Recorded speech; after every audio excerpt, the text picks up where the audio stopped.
Au nom du Père et du Fils et du Saint-Esprit, ainsi soit-il.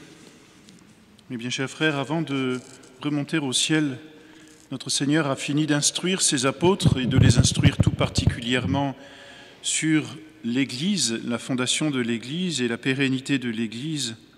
Mais en même temps, Jésus-Christ a laissé à ses apôtres quelques paroles de consolation, mais aussi quelques paroles réalistes où il leur prédit ce qui risque de leur arriver.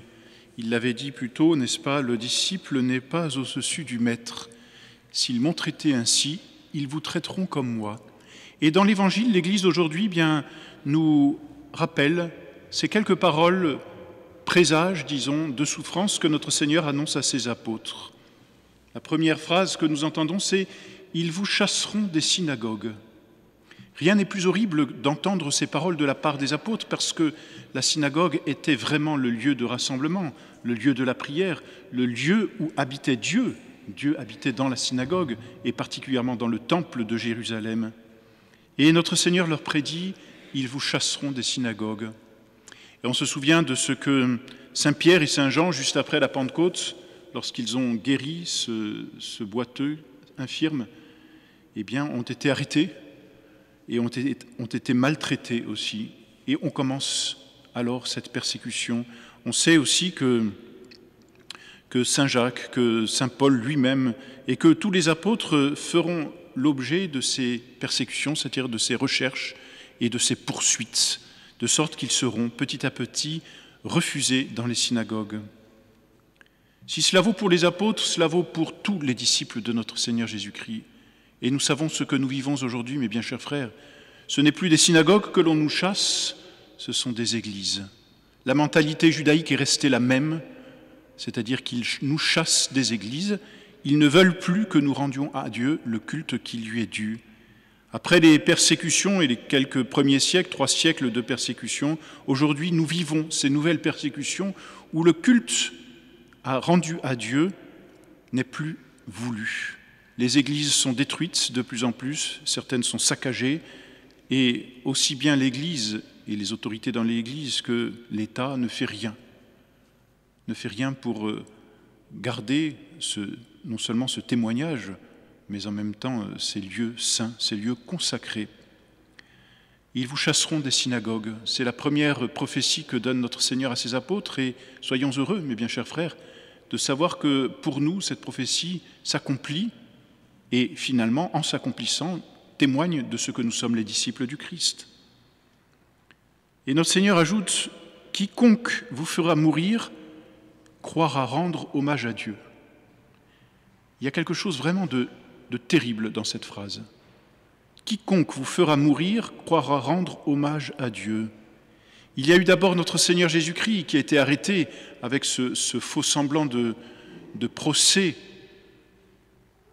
où le grand prêtre se déchire le vêtement et dit « il a blasphémé ». Parlant en tant que grand prêtre, c'est-à-dire tenant son autorité de Dieu, le grand prêtre condamne Dieu lui-même et accuse Dieu de blasphème. Tout ça au nom de Dieu, c'est-à-dire en tant que grand prêtre. Et croyant ainsi rendre un culte à Dieu, il fait arrêter notre Seigneur Jésus-Christ, le fait flageller et le fait crucifier. Il en va ainsi pour les apôtres. Je vous parlais de Saint Pierre et de Saint Jean qui avaient été arrêtés. Saint Pierre a été arrêté une deuxième fois, n'est-ce pas ? On a ce récit justement pour la fête des Saint Pierre et Paul. Saint Pierre a été une deuxième fois, il a été délivré par un ange et il s'est enfui ensuite à Rome puis à Antioche. Mais à chaque fois, on leur demande de ne plus prêcher le nom de Jésus-Christ parce que cela s'oppose au culte que l'on doit rendre à Dieu. C'est toujours le prétexte qui est donné. Saint Jacques est précipité du haut du temple, le premier évêque de Jérusalem, mais toujours au nom d'une gloire donnée à Dieu. Les premières persécutions sont fomentées par les Juifs eux-mêmes, en tant que Juifs, c'est-à-dire par les coreligionnaires juifs, qui, croyant rendre un culte à Dieu, continuent de persécuter les chrétiens, les faisant même tuer. Quiconque vous fera mourir croira rendre hommage à Dieu. Et aujourd'hui, mes bien chers frères, nous pouvons appliquer cette parole à nous-mêmes, malheureusement. Ce que nous souffrons, nous le souffrons toujours, et surtout de la part de l'Église, sous ce vain prétexte de rendre un culte à Dieu. Nous sommes accusés des pires noms, Et peut-être le pire qui nous a été donné, c'est d'être schismatique, c'est-à-dire de déchirer l'Église, de nous opposer à l'unité de l'Église. Et c'est ce que l'on nous dit aujourd'hui, de nous opposer à l'unité de l'Église. C'est-à-dire, toujours au nom de Dieu, on nous accuse d'aller contre Dieu. C'est cela que nous vivons aujourd'hui, tout simplement. Mais regardons, qui rend un culte à Dieu et qui ne rend pas un culte à Dieu?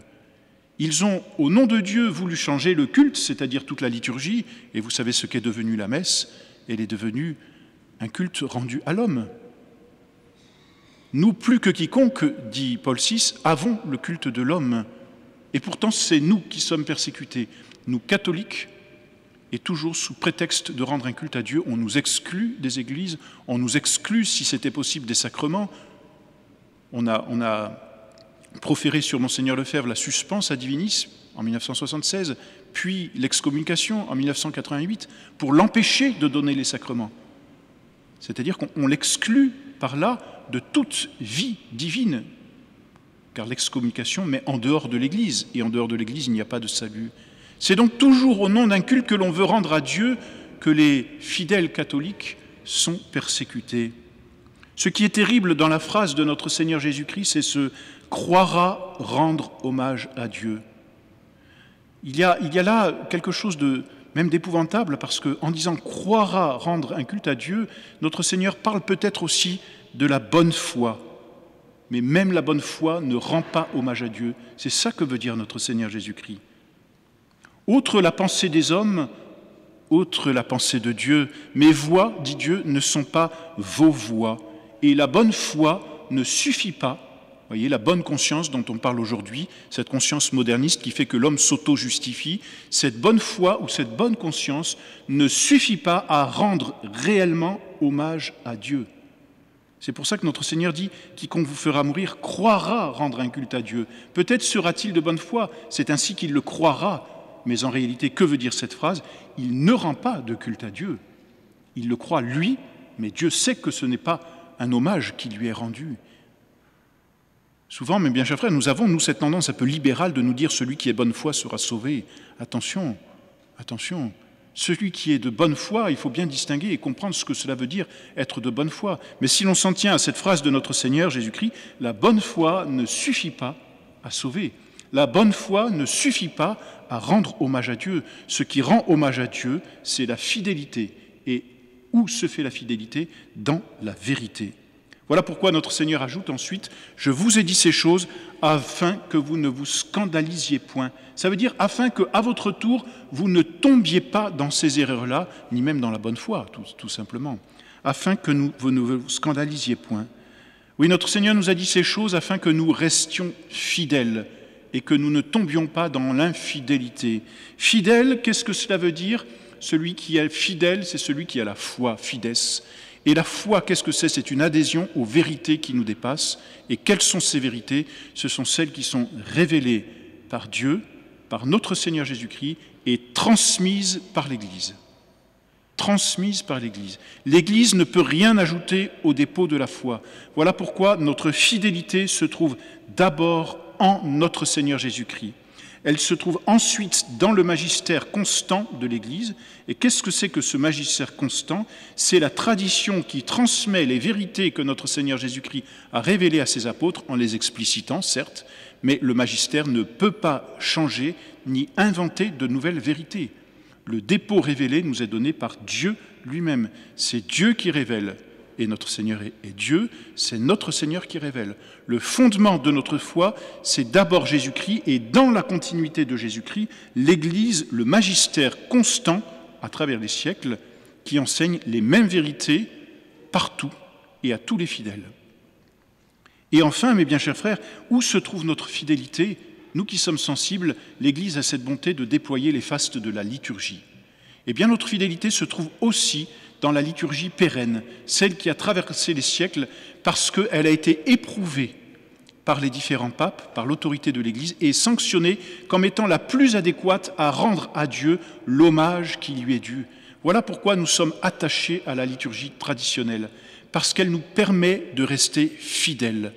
Non pas parce que la liturgie suffit, mais parce qu'elle est le vecteur le plus adéquat de notre foi, D'abord parce qu'elle contient les vérités révélées par notre Seigneur Jésus-Christ, ensuite parce qu'elle est sanctionnée par le magistère pérenne de l'Église, et ensuite parce qu'elle exprime la beauté même de ce que nous devons croire, nous poussant à notre tour à nous sanctifier. Alors voilà, mes bien chers frères, cette petite leçon que nous donne notre Seigneur en quelques phrases. Ils vous chasseront des synagogues, quiconque vous fera mourir croira rendre un culte à Dieu, et je vous ai dit ces choses afin que vous ne vous scandalisiez point. Prions, mes bien chers frères, prions la très sainte Vierge qu'elle nous garde fidèles, vraiment. Dans les litanies, nous l'invoquons sous ce titre de Virgo Fidelis. La cérémonie des confirmations qui aura lieu cet après-midi donne le Saint-Esprit, la plénitude du Saint-Esprit dans les âmes, afin que le Saint-Esprit lui-même, qui est l'Esprit de vérité, l'Esprit du Verbe, le Saint-Esprit nous garde fidèles au Verbe, à la parole de notre Seigneur Jésus-Christ. L'Esprit de Jésus-Christ, c'est ça l'Esprit Saint, et non pas un esprit qui souffle n'importe comment. L'Esprit de Jésus-Christ. Que Notre-Dame nous garde donc fidèles, Virgo Fidelis, à cet Esprit, au Saint-Esprit qui nous sanctifie. Ainsi soit-il. Au nom du Père et du Fils et du Saint-Esprit, ainsi soit-il.